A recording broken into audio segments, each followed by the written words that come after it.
نحمده ونصلي ونسلم على رسوله الكريم اما بعد۔ حدیث سے متعلق گفتگو چل رہی تھی، تو بلحاظ سند کے احناف کے نزدیک حدیث کی 3 قسمیں بنتی ہیں، وہ اپنے حکم سمیت آپ کو بتلا دی گئی تھی۔ یعنی خبر متواتر کا کیا حکم ہے، اس کی تعریف بھی بتلا دی گئی، اس کا حکم بھی بتلایا گیا۔ خبر مشہور کا کیا حکم ہے، تعریف بھی بتلائی گئی، اس کا حکم بھی بتلایا گیا۔ خبر واحد کسے کہتے ہیں، وہ تعریف بھی بتلائی گئی اور اس کا حکم بھی بتلایا گیا۔ اب بات جو بنیادی رہتی ہے وہ یہ ہے کہ حدیث حجت ہے یا نہیں۔ اس کے لیے ایک قاعدہ کلیہ ہمیں سمجھنا ہوگا۔ ایک کمپنی ہے، اس کمپنی کا کوئی ایک مالک ہے، اور اس مالک نے اس کمپنی کے لیے کوئی مینیجر مقرر کر دیا ہے، سیکرٹری مقرر کر دیا ہے، یا کوئی منتظم مقرر کر دیا ہے، اور یک بارگی اس کمپنی کے ملازمین سے خطاب کیا ہے، یا کوئی اصول اور ضوابط طے کر کے ایک کاغذ کے اوپر لکھے ہیں، اور ہر ملازم کے آنے پر اس کی وہاں ملازمت کے آغاز پر وہ اصول اور ضوابط اس کو بتلائے جاتے ہیں، یا یہ کمپنی کا مالک اس کو زبانی بتلا دیتا ہے۔ ان اصول و ضوابط میں ایک بات یہ بھی ہے کہ یہ مینیجر صاحب، یہ آپ کا سربراہ ہے، یہ آپ کا بڑا ہے، یہ جو بھی آپ کو بتلائے گا اس کا ماننا تم پر لازم ہوگا، اور اس کو ایسا سمجھنا ہوگا جیسے کہ یہ بات میں نے کہی ہے۔ تو ایسی صورت میں ساری دنیا کا اس بات پر اتفاق ہے کہ مینیجر کی بات مانی جائے گی، قبول کی جائے گی، اور اگر مینیجر کی ذاتیات کے اوپر کسی کا اعتراض بھی ہے، لیکن وہ مینیجر کی بات پھر بھی اس لیے مانتا ہے کہ وہ در حقیقت مینیجر کی بات نہیں ہے، بلکہ وہ کس کی بات ہے، مالک کی بات ہے۔ یہ اصول طے ہیں، ساری دنیا کے اندر یہ معاملات چلتے ہیں۔ ہمارے یہاں جو حکومت ہوتی ہے اس کا ایک وزیر اعظم ہوتا ہے، اور اس وزیر اعظم کے ماتحت بہت سارے انتظامی ادارے ہوتے ہیں، وزارت داخلہ کا، وزارت خارجہ کا، وزارت دفاع کا، وزارت اطلاعات کا۔ اب وزارت اطلاعات جو بیان جاری کرتی ہے اس کو حکومت کا بیانیہ قرار دیا جاتا ہے، حالانکہ وہ بات وزیر اعظم نے نہیں کی ہوئی ہوتی، بلکہ اس کے انفارمیشن سیکرٹری نے کی ہوتی ہے، یعنی سیکرٹری اطلاعات نے کی ہوتی ہے، وزیر اطلاعات نے کی ہوتی ہے۔ وزیر دفاع جو کوئی جنگی اصول طے کرتا ہے یا اس معاملے میں کوئی پالیسی بناتا ہے، کوئی بیان جاری کرتا ہے، تو وہ بھی حکومت کا بیانیہ سمجھا جاتا ہے۔ کام کرنے والے یہ نیچے لوگ ہوتے ہیں، لیکن تاریخ کے اندر لکھا جاتا ہے کہ فلاں وزیر اعظم کے دور میں فلاں فلاں کام ہوا، فلاں وزیر اعظم نے فلاں فلاں کام کیا، حالانکہ وزیر اعظم نے وہ کام نہیں کیے ہوئے ہوتے، بلکہ ان کے دور میں ان کے وزراء نے اور محکموں کے سربراہوں نے اور عوام نے خود وہ کام کیا ہوا ہوتا ہے، لیکن نسبتیں وزیر اعظم کی طرف ہوتی ہے۔ ایسا ہوتا ہی نہیں ہوتا۔ قرآن پاک نے اس بات کی وضاحت کی ہے، جو حامان کے بارے میں آتا ہے کہ اس نے ایک آسمان تک ایک لمبی تڑنگی سیڑھی بنائی تو حامان نے خود بنائی تھی؟ ظاہر ہے مزدوروں نے بنائی. کوئی انجینئر اس میں استعمال ہوئے ہوں گے، مستری استعمال ہوئے ہوں گے، مزدور استعمال ہوئے ہوں گے، لیکن نسبت کس کی طرف ہو رہی ہے؟ حامان کی طرف ہو رہی ہے. فرعون کے دور میں عجیب و غریب قسم کے اختراعات ہوئے، آج بھی انسان دیکھ لے تو حیران رہ جائے.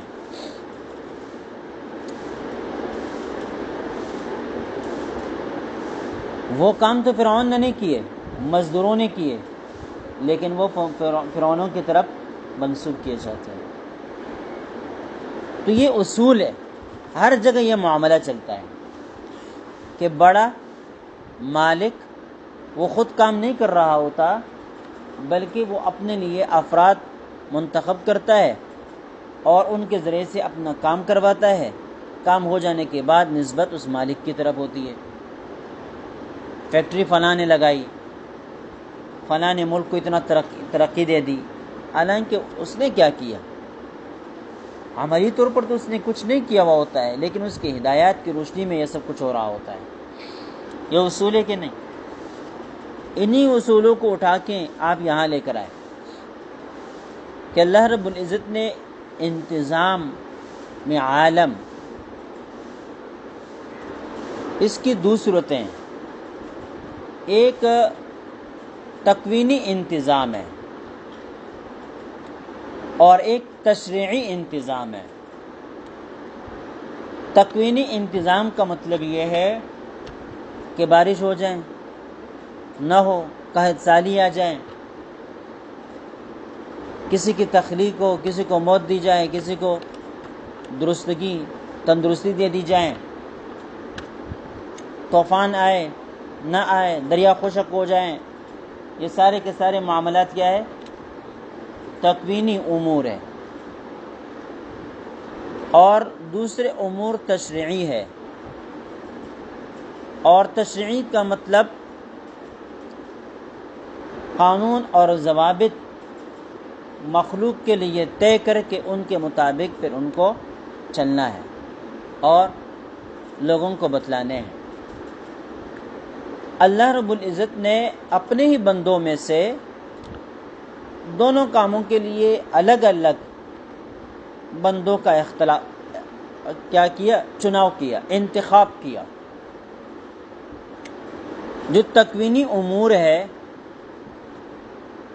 ان کا انتظام جو ملائکے فرشتے ہیں ان کے سپرد کر دیے، اور جو تشریعی امور ہے وہ انبیاء کرام علیہم السلام کے سپرد کر دیے. اب کسی کی روح قبض کرنا، ماں کے پیٹ کے اندر بچے کی تخلیق کے مراحل کو طے کر دینا، اسی طرح یہ سارے معاملات فرشتوں کے ذریعے سے اللہ تعالیٰ کرواتا ہے. لیکن نسبت کس کی طرف ہوتی ہے؟ اللہ کی طرف. روح قبض کرتا ہے فرشتہ، لیکن نسبت اللہ کی طرف کی جاتی ہے کہ اللہ نے موت دی، اللہ کو یہ منظور تھا، اللہ کا فیصلہ تھا، وغیرہ وغیرہ. تو یہ دیکھیں طوفان آ جائے تو پھر بھی ہم کہتے ہیں ہم نے خدا کو ناراض کیا ہے، اور اس کا نتیجہ یہ ہے کہ اللہ نے طوفانیں، اور اس طرح کیا ہے دیگر بہت ساری چیزیں، باتیں ہیں، اللہ کی طرف ان کی نسبت ہوتی ہے. حالانکہ یہ تکوینی امور اللہ رب العزت کس سے لیتے ہیں؟ فرشتوں سے لیتے ہیں. رزق کا معاملہ فرشتے کے سپرد ہیں. اسی طرح تشریعی معاملات یہ انبیاء کرام علیہم السلام کو سپرد. اب اللہ رب العزت نے آسمانی کتابوں کے اندر کلیات کو ذکر کیا، بنیادی چیزیں ذکر کر دی، اور باقی کے لیے ایسا ہی بلا تشبیہ عرض کر رہا ہوں، ایسا ہی جیسے کہ کل میں نے آپ کو ایک مثال دے دی تھی کہ اس ادارے کے لیے کوئی ٹائمنگ ہے؟ تو متمم نے صرف اتنا بتلایا کہ جی ہے۔ اب وہ کیا ہے؟ اس کے لیے ناظم سے رجوع کر لیں، دفتری انتظام سے رجوع کر لیں۔ نماز فرض ہے، اب نماز کی حیثیت کیسی، کیفیت کیا ہے، طریقہ کار کیا ہے، اس کے لیے آپ تشریعی امور کے جو اس وقت منتظم ہے، تشریعی امور کے اس وقت جو منتظم ہے اس سے رجوع کر لیں، یعنی وقت کا جو پیغمبر ہے اس کی طرف آپ رجوع کر لیں، آپ کو یہ ساری چیزیں بتلا دی جائیں گی۔ اب جب اللہ رب العزت خود آپ کو بھیج رہے ہیں کس کی طرف؟ پیغمبر کی طرف، تو اس سے اس بات کا اندازہ ہوتا ہے، یقین ہو جاتا ہے کہ وہ جو کچھ بتائے گا اس کی مرضی اور رضا کے مطابق بتائے گا، اور اس کی بتائی ہوئی باتوں پر اللہ راضی ہی ہوں گے، اللہ کے یہاں یہ مقبول بھی ہوگا اور قابل اعتماد بھی ہوگا، اور اس کے حکم، اس کے اوپر عمل کرنا اللہ کو مطلوب بھی ہوگا، ورنہ وہ یہ کام اس کے سپرد نہ کر دیتے، خود بتلا دیتے۔ کیا کرتے؟ خود بتلا دیتے۔ تو اللہ رب العزت نے آسمانی کتابوں کے اندر کلیات کا ذکر کر کے ان کی جزیات کو پیغمبروں کی ذمہ چھوڑ دیا، تو پیغمبروں کی ذمہ اس چیز کو چھوڑ دینا اس بات کی دلیل ہے کہ اس پیغمبر کی وہ بات تسلیم کرنا، مان لینا اور قبول کر لینا، یہ کیا ہے؟ لازم ہے۔ اسی کو کہتے ہیں اطاعت رسول، اسی کو کیا کہتے ہیں؟ اطاعت رسول، اور اطاعت رسول قرآن پاک کی روح سے فرض ہے، اطیعوا اللہ و اطیعوا الرسول۔ قرآن پاک نے اطاعت خداوندی اور اطاعت رسول کو اکثر اور بیشتر مقامات پر ایک ساتھ ذکر کیا۔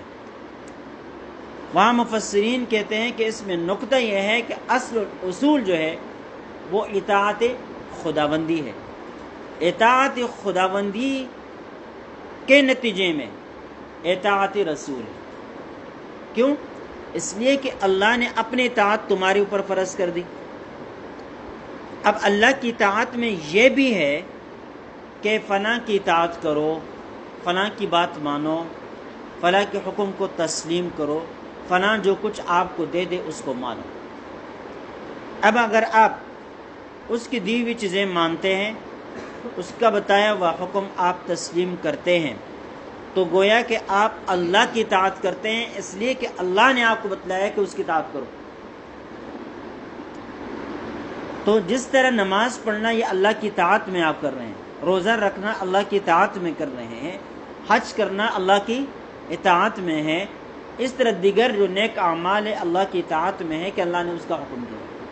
پیغمبر کی اطاعت کا بھی حکم اللہ نے دیا، تو پیغمبر کی اطاعت کرنا یہ در حقیقت اللہ کے حکم کی تکمیل اور اطاعت کرنا ہے۔ اب نماز میں اگر اللہ کی اطاعت نہ کی جائے اور نماز کو نہ مانا جائے، زکوٰۃ کو نہ مانا جائے، حج کو نہ مانا جائے، تو یہ کیا ہے؟ کفر ہے نا، اللہ کی اطاعت سے باہر نکلنا ہے نا۔ تو جس طرح اللہ نے نماز پڑھنے کا حکم دیا ہے، اسی طرح اللہ نے اطاعت رسول کا حکم دیا ہے۔ تو جس طرح نماز کی فرضیت سے انکار یہ کفر ہے، اسی طرح پیغمبر کی اطاعت سے انکار بھی کیا ہے؟ کفر ہے۔ جس طرح نماز کی فرضیت اقیم الصلاۃ سے ثابت ہوتی ہے، اسی طرح اطیعوا الرسول سے اطاعت رسول ثابت، اطاعت رسول کا فرض ہونا ثابت ہوتا ہے، اور فرض کا انکار کفر ہے۔ فرض کا انکار کیا ہے؟ کفر ہے۔ تو اطاعت رسول کا انکار کرنا کفر ہوتا ہے۔ یہ بات طے ہو گئی۔ قرآن پاک نے جیسا کہ میں نے ابھی آپ کو بتلایا، دونوں حکم ساتھ ساتھ دی، اطیعوا اللہ و اطیعوا الرسول، اکثر و بیشتر۔ وہاں پر علماء یہ نقطہ لکھتے ہیں جو میں نے آپ کے سامنے پیش کر دیا، لیکن اصل اصول کے طور پر اطاعت رسول کو پیش کرنے کے لیے قرآن پاک میں ایک مقام ایسا بھی ہے جہاں پر اطاعت رسول کو اطاعت خداوندی کے ماتحت کر کے ذکر نہیں کیا بلکہ مستقل ذکر کیا.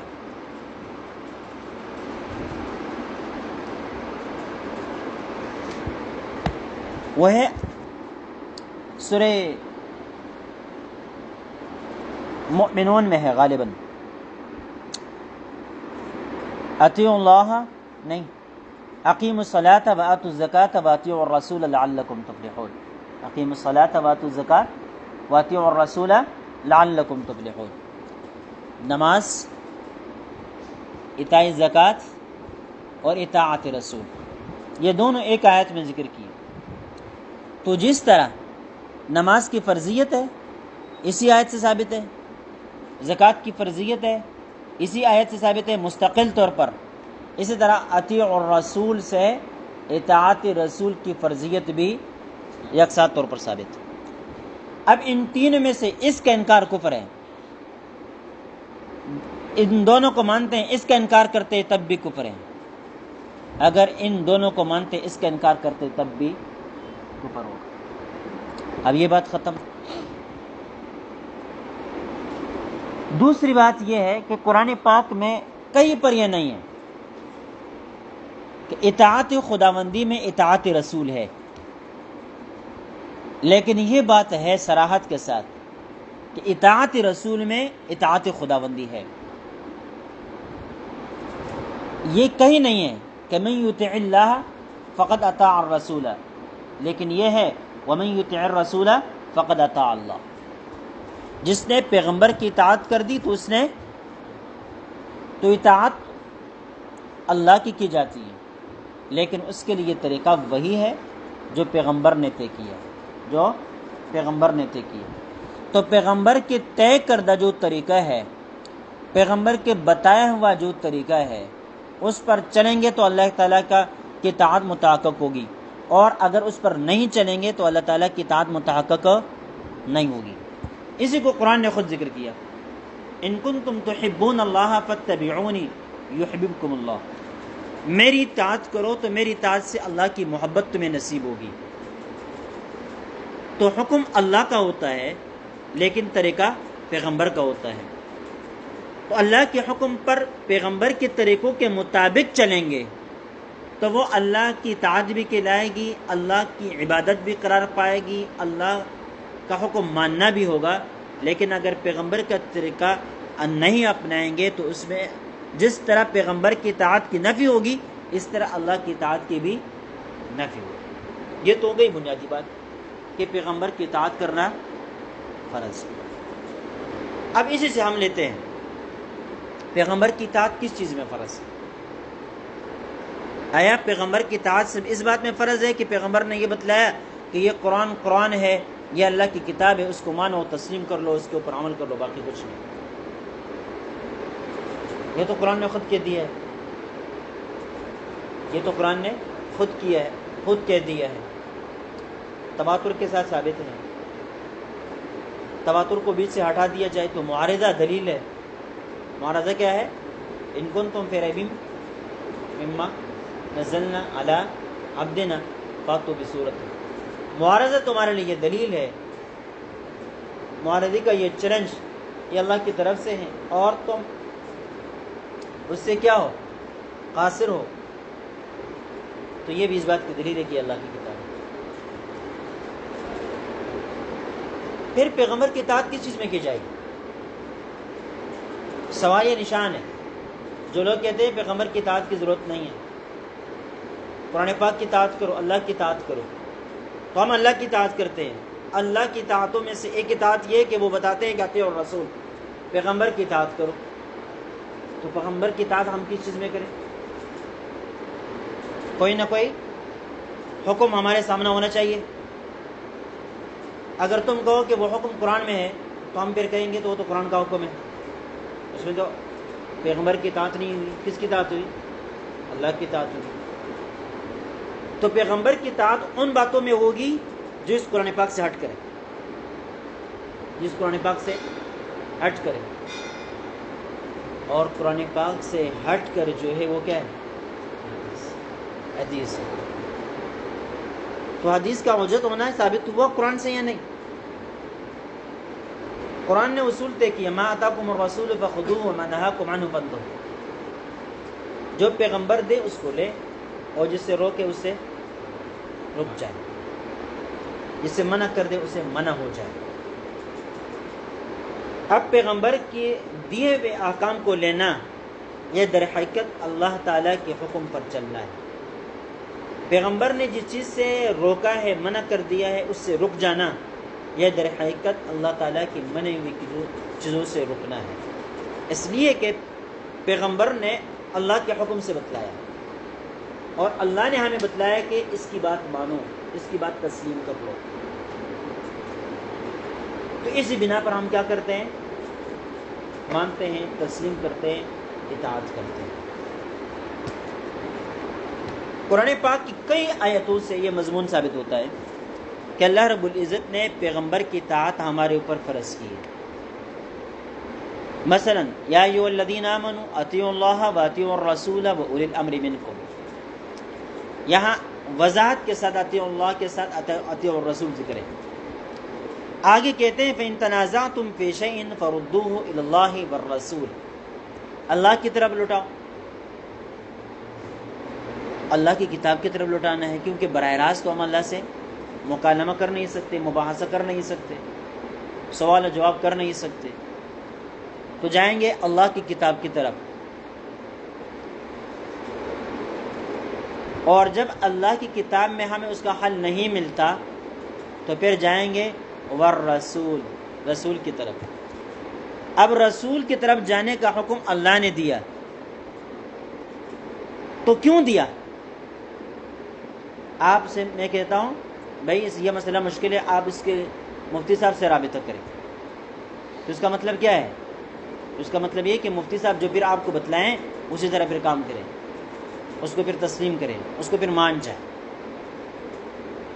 تو رسول کے پاس آپ لے کر گئے صرف ویسے نظارہ کرنے کے لیے گئے، زیارت کرنے کے لیے گئے، مجلس قائم کرنے کے لیے گئے؟ آپ تو لے گئے ہیں اس بات کے لیے تاکہ آپ کا مسئلہ حل ہو جائے۔ مسئلہ کب حل ہوگا؟ کہ جب کہ اس رسول کی بتائی ہوئی بات کے اوپر عمل ہوگا تب مسئلہ حل ہوگا، ورنہ اگر نہ اس گروپ پر پیغمبر کی اطاعت لازم ہو اور نہ اس گروپ پر لازم ہو، نہ مدعی نہ مدعا علیہ، ان میں سے کسی کے اوپر رسول کی بتائی ہوئی بات اور حل پیش کی ہوئے حل کو ماننا کوئی لازم نہ ہو، تو مسئلہ حل ہو جائے گا؟ نہیں ہوگا۔ جیسے کہ آپ نے کسی کو حکم بنایا ہی نہیں ہے اور وہ دائمان فیصلے کرے، تو ہر کوئی اٹھتا ہے تو کون ہے فیصلے کرنے والا ہے، دوسرا کہتے ہیں تو کون ہے فیصلے کرنے والا، ہم تمہاری بات تھوڑی مانیں گے۔ کسی کو ثالث مقرر کریں گے، حکم بنائیں گے، پھر جو وہ فیصلہ کرے گا وہ قبول ہوگا۔ تو پیغمبر کو کس نے حکم بنایا؟ اللہ نے، اور پیغمبر کا حکم بننا تب درست ہوگا کہ جب اس کے فیصلے کو واجب الاطاعت تسلیم کیا جائے، جب اس کے فیصلے کو واجب الاطاعت تسلیم کیا جائے، جب اس کو ماننا لازم سمجھا جائے، جب اس کے اوپر عمل کرنے کو فرض سمجھا جائے۔ تو دیکھیں اس آیت نے بتلا دیا کہ اگر تمہارے درمیان کسی بھی مسئلے سے متعلق اختلاف پیدا ہوتا ہے تو آپ کے پاس حل کرنے کے لیے دو راستے ہیں، یا تو اللہ کے پاس جائیں یا رسول کے پاس جائیں۔ کس کے پاس جائیں؟ اللہ کے پاس جائیں، یعنی قرآن پاک کے پاس چلے جائیں، قرآن پاک کے اندر تلاش کریں، ڈھونڈ لیں۔ اگر قرآن پاک میں وہ مسئلہ آپ کو نہیں ملتا، اس کا حل آپ کو نظر نہیں آتا، تو پھر کس کے پاس جائیں؟ پیغمبر کے پاس جائیں۔ اب ظاہر ہے یہ آیت صحابہ کرام کے پاس آئی، اور صحابہ کرام تو دنیا میں پھیل گئے تھے، کوئی یمن میں تھا، کوئی شام میں تھا، کوئی کہیں کوئی کہیں، پیغمبر علیہ السلام سے بہت دور، لیکن مسائل کا ورود تو ہوتا رہا نا۔ جیسے کہ ہم یہاں پر بیٹھے فرزون کے اندر کتنے مسائل ہمارے پاس آتے ہیں، تو صحابہ کرام کے دور میں بھی یہ مسائل آتے رہے، خصوصاً جب کوئی واقعہ پیش آتا ہے تو اس واقعے کے زمانے میں قریب کے اوقات کے اندر سوالات پر سوالات اٹھتے ہوئے آتے ہیں. جیسے کہ آج کل جو ہے نا اشوب چشم کی بیماری ہے، تو آنکھوں سے بہنے والا خون یہ کیا ہے؟ پانی ہے، یہ ناقض وضو ہے یا نہیں ہے؟ ابھی آپ دیکھیں ہر طرف سے سوال آ رہا ہے، ہر طرف سے سوال آ رہا ہے کہ بھئی یہ ناقض وضو ہے یا نہیں، اس لیے کہ واقعہ ہے. تو پیغمبر کی بعثت بھی ایک عجیب اور عظیم واقعہ تھا. نیا نظام پیش کرنا بھی عظیم واقعہ تھا. عبادتوں کے لیے نئی نئی صورتیں وضع کر دینا، متعین کر دینا بھی کیا تھا؟ عظیم واقعہ تھا. صحابہ کرام جاتے تھے، اس قسم کی نماز پڑھنا شروع کر دیتے تھے، ساری قوم دیکھتی کیا کر رہے ہیں، تو سوالات کے سوالات امڑ کر آتے تھے.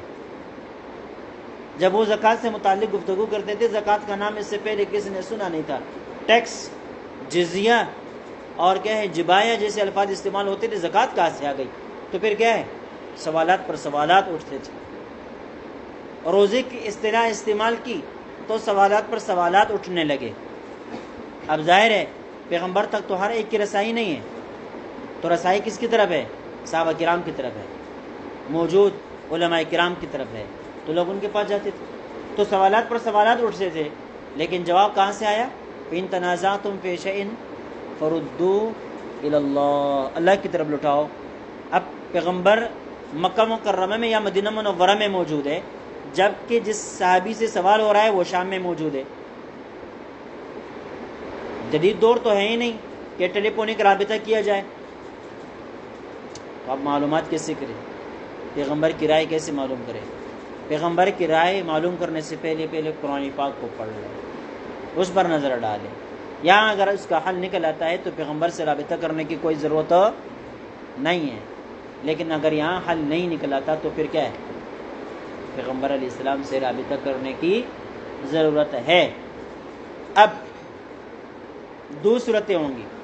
پیغمبر علیہ السلام نے اس بارے میں پہلے سے کچھ بتایا ہوگا اور آپ کو اس کا پتہ ہوگا، تو آپ اس آدمی کو بتا دیں گے کہ قرآن میں تو اس کا کوئی ذکر نہیں ہے، لیکن میں نے پیغمبر علیہ السلام سے اس طرح سنا ہے. دوسری بات یہ کہ پیغمبر علیہ السلام سے بھی آپ نے کچھ نہیں سنا، تو پھر کیا ہے؟ خط و کتابت کے ذریعے سے قاصد کو بھیجیں کہ ہماری دارالافتاء میں اس قسم کا سوال آیا ہے، اس کا حل قرآن پاک میں ہمیں نہیں ملا ہے، آپ ارشاد فرما دیں. تو پھر کیا کرتے تھے آپ صلی اللہ علیہ وسلم؟ اس کا جواب دے دیا کرتے تھے. اب یہ جواب قرآن سے تو نہیں دیا نا، پیغمبر نے خود دیا. اب اگر یہ واجب الاطاعت نہ ہوتا تو پھر تو جواب ہی نہیں ہے، آج لوگ آ کر کہتے ہیں دارالافتاء کا اسٹیمپ لگا کر فتویٰ دیں. بہت سارے لوگ ہم کہتے ہیں زبانی جواب دے دیں، یا خصوصاً واٹس ایپ پر جو لوگ سوالات کرتے ہیں تو ہم براہ راست فوراً جواب دیتے ہیں. تو بعض حضرات کہتے ہیں حضرت مفتی صاحب مدرسے کی مہر اور اسٹیمپ چاہیے. کیا چاہیے؟ مدرسے کی مہر اور اسٹیمپ چاہیے. اب یہ اسٹیمپ اور یہ مہر اگر یہ لوگ اپنے لیے دلیل نہ سمجھتے تو پھر کوئی مہر مانگتا، کوئی اسٹیمپ مانگتا، پھر کوئی ہماری بات کو لوگ تسلیم نہ کرتے تو پھر ہم سے کوئی رجوع نہ کرتا. پیغمبر کی طرف رجوع کیوں کیا جا رہا ہے؟ اس لیے کہ ان کی بات واجب الاطاعت ہے. وہ جو حل پیش کریں گے اس کا ماننا لازم، اس کا ماننا کیا ہے؟ لازم.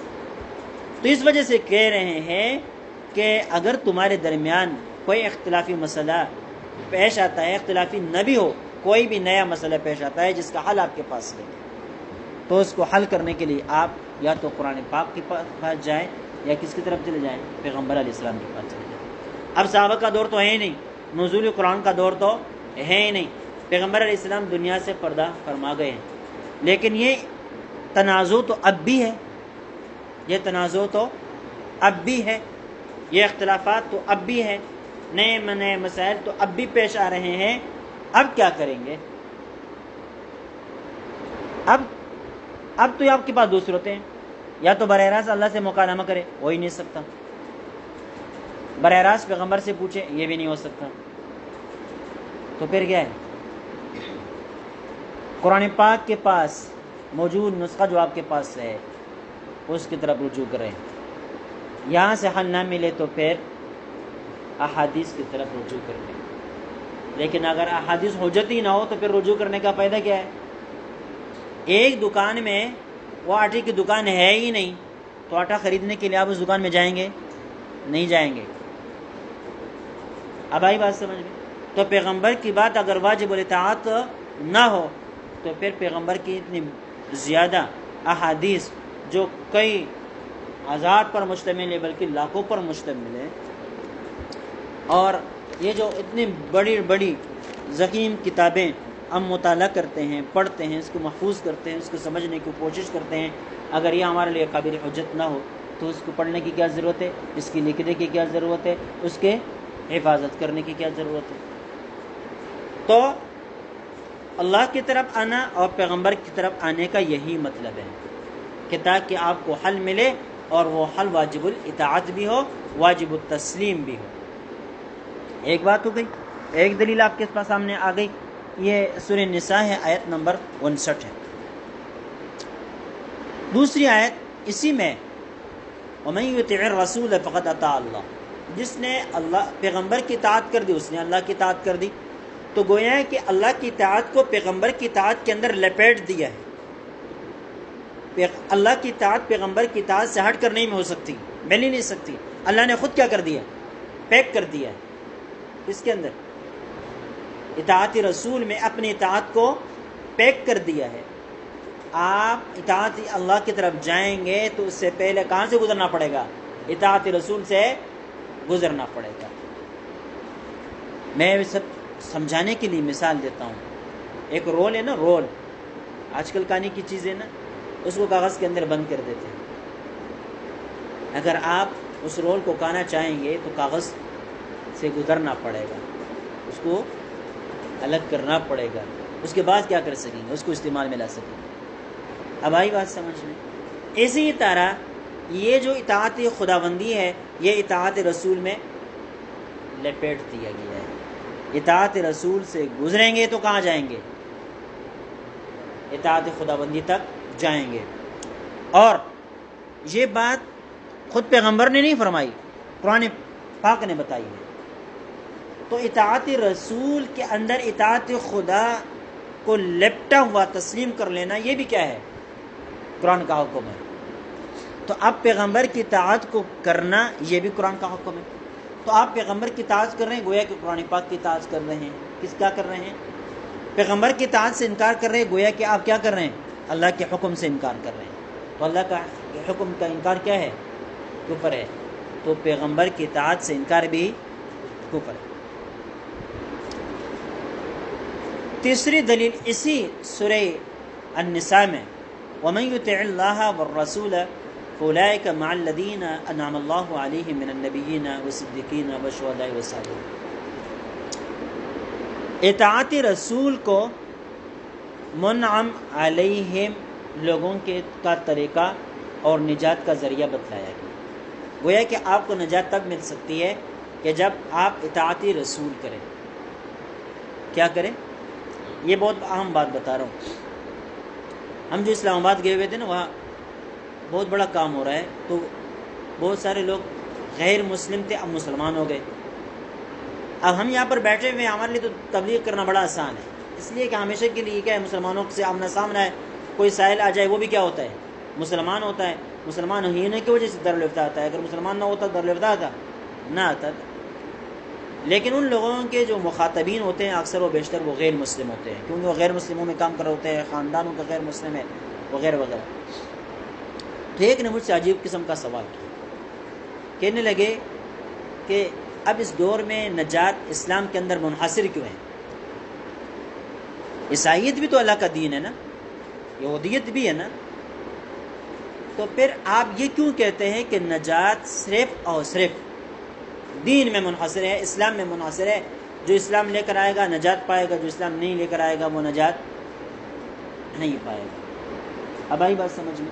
تو یہاں پر بتلا دیا کہ جو اللہ کی اطاعت کرتا ہے وہ منعم علیہ کی فہرست میں آتا ہے، ٹھیک ہے، یہ نجات پانے والے لوگوں کے زمرے میں آتا ہے۔ اس کی ایک عقلی جواب، ایک شخص ہے نا، وہ ایک تعمیر کر رہا ہے، تو آپ نے دیکھا ہوگا کہ بڑی تعمیرات میں یہ دیواریں بعد میں بنتی ہے، پہلے پلر بنتے ہیں، پلر ایسا ہوتا ہی نہیں ہوتا، پلر کھڑے کیے جاتے ہیں، ان پلروں کے اوپر جو ہے نا دوسرے پلر کھڑے کیے جاتے ہیں، پھر درمیان میں بلاک لگا کے جگہ بند کر دی جاتی ہے، ایسا ہوتا ہی نہیں ہوتا۔ اب جس وقت پلر لگے ہوئے ہوتے ہیں، باقی ہر جگہ کھلی ہوئی ہوتی ہے، آپ یہاں سے بھی اندر آ سکتے ہیں، ادھر سے بھی اندر آ سکتے ہیں، ادھر سے بھی اندر آ سکتے ہیں، جہاں سے بھی آپ جانا چاہیں پلر سے ہٹ کر باقی ہر جگہ سے آپ اندر آ سکتے ہیں۔ لیکن ایک موقع ایسا آتا ہے کہ یہ عمارت مکمل طور پر تیار ہو جاتی ہے، پھر ایک ہی راستہ اندر آنے کے لیے چھوڑ دیا جاتا ہے، باقی سارے بند کر دیا جاتا ہے۔ تو یہ عقل کا تقاضا ہے کہ نہیں؟ عقل اس کو مانتی ہے نہیں؟ اس پر کس دلیل کی ضرورت نہیں ہے۔ ماقبل شریعتوں میں دین کی تکمیل ہو رہی تھی، دین کی تکمیل ہوتی رہی یہاں تک کہ آپ صلی اللہ علیہ وسلم کے اوپر دین شریعت اپنے تکمیل تک پہنچ گئی، اب اس میں کسی اضافے کی ضرورت نہیں، تو عمارت پوری ہو گئی، ایک دروازہ باقی رہ گیا۔ اب اس ایک دروازے کے اندر، اس ایک دروازے سے آئیں گے تو آپ کے اندر آ سکیں گے، ورنہ آپ کے پاس کوئی دوسرا راستہ نہیں ہے۔ آپ فرض کر لیں یہی عمارت اللہ کی جنت ہے، ہمارے نجات کی علامت ہے۔ جو جنت جائے تو کیا ہے؟ اس نے نجات پالی نا، کیا پالی؟ نجات پالی۔ تو اب اللہ رب العزت نے اس جنت کے تمام دروازے بند کر دیے، ایک دروازہ کھول دیا، وہ کیا ہے؟ پیغمبر علیہ السلام پر ایمان لانا۔ تو اب اگر آپ یہ کہیں کسی سے کہ بھائی یہ عمارت ہر طرف سے بند ہے، آپ کو آنا پڑے گا، تو صرف ایک ہی دروازہ ہے، اس سے آنا پڑے گا، تو یہاں دخول منحصر ہو گیا ایک دروازے پر یا نہیں؟ عقل کے مطابق ہے یا نہیں؟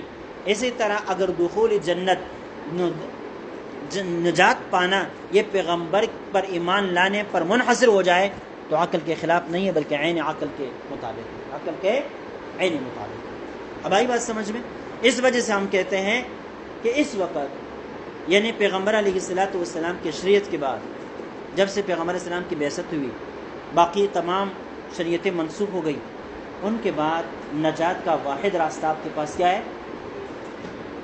پیغمبر پر ایمان لے کر آنا ہے، ٹھیک ہے، اس کی اطاعت کرنی ہے، اس کی شریعت کو تسلیم کرنا ہے، جو کچھ وہ لے کر آئے ان کو ماننا ہے، جس سے منع کر دیا ان سے رکنا ہے۔ اب آئی بات سمجھ میں؟ جیسے کہ ایمان کی تعریف ہے، اس تعریف کے مطابق پوری ایمان کے اوپر اترنا ہے تو آپ کو نجات ملے گی، ورنہ نہیں ملے گی۔ تو اگر یہ جو مثال میں نے آپ کو پیش کر دی، یہ مثال آپ کو تسلیم اور عقلی ہے، تو نجات کا دار و مدار اب شریعت محمدی پر رکھنا، یہ بھی کیا ہے؟ عقلی ہے، یہ بھی کیا ہے؟ عقلی ہے، خلاف عقل نہیں، خلاف عقل نہیں۔ اب تم کہو گے کہ وہ پہلے راستے بھی تو کس نے کھولے تھے؟ اللہ نے کھولے تھے نا، تو اب بھی اگر کوئی شخص ان راستوں سے آتا ہے تو پھر تو نجات مل جانی چاہیے۔ تو ہم کہتے ہیں کہ اللہ نے ان دروازوں کو بند کرنے کا اعلان کر دیا ہے، اب اگر کوئی شخص ان راستوں سے اندر آنے کی کوشش کرتا ہے تو اللہ کے حکم کی نافرمانی کرتا ہے۔ یہاں ہمارے مدرسے میں بڑا گیٹ بھی لگا ہوا ہے، ایک ہی گیٹ، لیکن یہاں چھوٹا سا گیٹ بھی بنا ہوا ہے، کیا ہے؟ بنا ہوا ہے، نہیں بنا ہوا، لیکن اس کو بند کیا ہے نہیں کیا ہے۔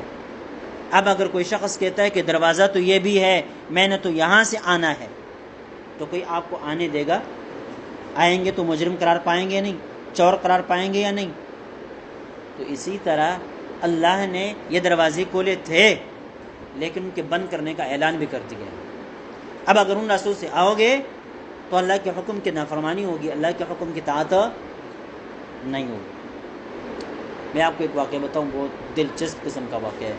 میں جامعہ اسلامیہ درویشہ میں، وہ اشرفیہ میں تھا، عصر کے بعد جو ہے میں ایک استاد کے ساتھ کڑے گفتگو کر رہا تھا، اس میں ایک خاتون آ گئی دروازے سے اندر، چوکیدار سے ملی، چوکیدار نے کہا کہ چوکیدار سے کہا مجھے مفتی صاحب سے ملنا ہے، تو میں سامنے کھڑا تھا، عصر کے بعد کا وقت تھا، تو چوکیدار نے میرے پاس آ کے مجھے بتلایا کہ خاتون آئی ہے، کوئی آپ سے ملنا چاہتی ہے۔ میں نے کہا ٹھیک، میں چلا آیا چوکیدار کی جگہ پر، وہاں پر کرسیاں پڑی تھی، ایک ان کے لیے چھوڑ دی، ایک میں بیٹھ گیا۔ میں نے کہا جی حکم۔ کہنے لگے تم جو ہے نا شریعت کو نہیں مانتے ہو، ڈائریکٹ فتوی لگانے شروع، تم شریعت کو نہیں مانتے ہو، تم قرآن کو نہیں مانتے ہو، تم عمر فاروق کو مانتے ہو۔ کن کو مانتے ہو؟ عمر فاروق کو مانتے ہو۔ میں نے کہا مسئلہ کیا ہے؟ مسئلہ یہ بتائیں، یہ بتائیں۔ کہتے ہیں میری بہن کو میرے بہنوی نے 3 طلاق دی۔ کتنے دیے؟ 3 طلاق دیے۔ اب قرآن تو کہتا ہے کہ بھائی 3 طلاق 3 نہیں ہوتی، اس کے ذہن کے مطابق۔ آپ صلی اللہ علیہ وسلم کے دور میں 3 طلاق 3 نہیں ہوتی تھی، 1 شمار ہوتی تھی۔ ابوبکر صدیق کے دور میں 3 طلاق 3 شمار نہیں ہوتی تھی، 1 شمار ہوتی تھی۔ اور تم جو ہے نا قرآن کو نہیں مانتے ہو، ابوبکر کو نہیں مانتے ہو، عمر فاروق کو مانتے ہو، انہوں نے فیصلہ کر دیا کہ 3 طلاق کیا ہوں گی؟ 3 ہوں گی۔ میں نے کہا بڑی عجیب بات ہے، بڑی عجیب۔ تو ایک تو اس کا عام مثال ہے نا، عام قسم کا جواب ہے کہ بھائی آپ کسی سے کہیں کہ ٹھیک ہے اگر 3 نہیں ہے، 1 ہے نا، تو آپ کسی 3000 روپے قرض لے لے، پھر 1000 واپس کر دیں۔ ان سے کہے کہ 3 تو 1 ہوتے ہیں، اس بات ماننے کے لیے وہ تیار ہو جائے گا؟ ہاں نہیں ہوگا۔ 3 روپے کس سے لے لے اور پھر اس کو کیا کر لے؟ 1 واپس کر دے، وہ مان جائے گا؟ نہیں مانے گا۔ تم سے کہتے ہیں نا کہ تم غیر مقلد ہو، تم کہہ رہے ہو کہ 3 بھی 1 ہوتے ہیں، تو 3 1 ہے، ماننے کے لیے کوئی تیار نہیں ہوتا۔ تو کہنے لگی کہ بھائی یہ تو جرم ہے، کوئی راستہ تمہارے پاس نہیں ہے، کوئی راستہ تمہارے پاس نہیں ہے کہ وہ دوبارہ آپس میں مل سکے۔ میں نے کہا دیکھیں راستہ ہے ہمارے پاس، لیکن راستہ اس آدمی کو دیا جاتا ہے جو اس بات کا مستحق ہو کہ اس کو راستہ دیا جائے۔ والذین جاہدوا فینا لنہدینہم سبلنا، جو راستوں کو تلاش کرتا ہے تو اس کو راستے ملتے ہیں، اور جو راستوں کو تلاش نہیں کرتا اس کو راستے نہیں ملتے۔ تو میں نے کہا دیکھیں آپ کے بہنوی نے جو راستہ اختیار کیا وہ غلط راستہ اختیار کیا، اس وجہ سے اس کو راستہ مل نہیں رہا۔ پھر میں نے اس کو مثال کے طور پر کہا، میں نے کہا دیکھیں آپ دروازے سے آئیں مدرسے میں؟ کہنے لگی ہاں۔ میں نے کہا چوکیدار سے آپ نے بات کی اصولوں کے مطابق؟ کہنے لگی ہاں۔ میں نے کہا کہ جب آپ نے یہ دونوں اصولوں کے مطابق آپ نے کام کر دیے تو آپ کو یہ کرسی فراہم کر کے آپ عزت کے ساتھ بٹھا دی گئی یا نہیں بٹھائی گئی؟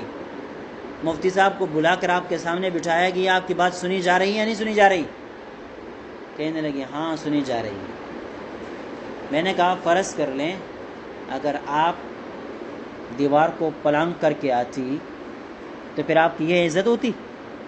پھر آپ چور تسلیم کر جاتی، پھر آپ ڈاکو مانی جاتی، پھر آپ کو یہ اعزاز نہیں دیا جاتا بلکہ یہاں گرفتار کر کے پولیس کو بلایا جاتا، اس کی سپرد کر دی جاتی، یا یہاں خود پیٹی جاتی۔ لیکن اب دیکھیں آپ نے صحیح راستہ اختیار کیا تو آپ کو راستہ مل گیا، اور اگر آپ غلط راستہ اختیار کرتی پھر آپ کو راستہ نہ ملتا۔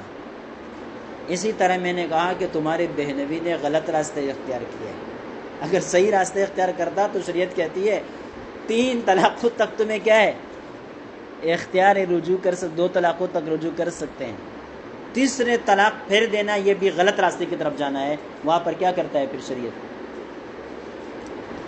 راستے بتانا بند کر دیتا ہے کہ بھئی 2 مقامات پر ہم نے تمہیں راستہ دکھایا لیکن تم پھر بھی نہیں مان رہے ہو، اب تم اس بات کے مستحق ہی نہیں ہو تمہیں راستہ دکھایا جائے، تمہیں راستہ دکھایا جائے۔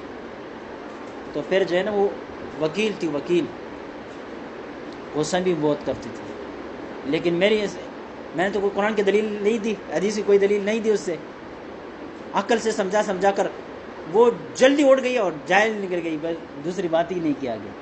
مطلب پھر سلام ملام بھی نہیں کیا، میں جاتی ہوں کیا کرتے ہو، وہاں سے اٹھی اور ڈائریکٹ جو ہے دروازے سے نکل گئی۔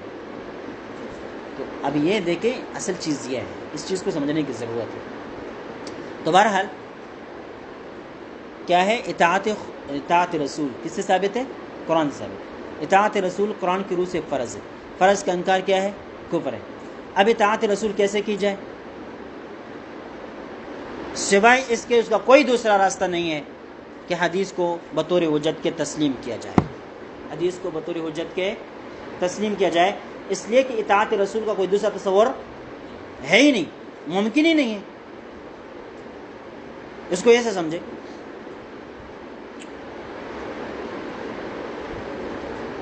میں آپ سے کہوں کہ سمندر کو پار کرنا ہے، کیا کرنا ہے؟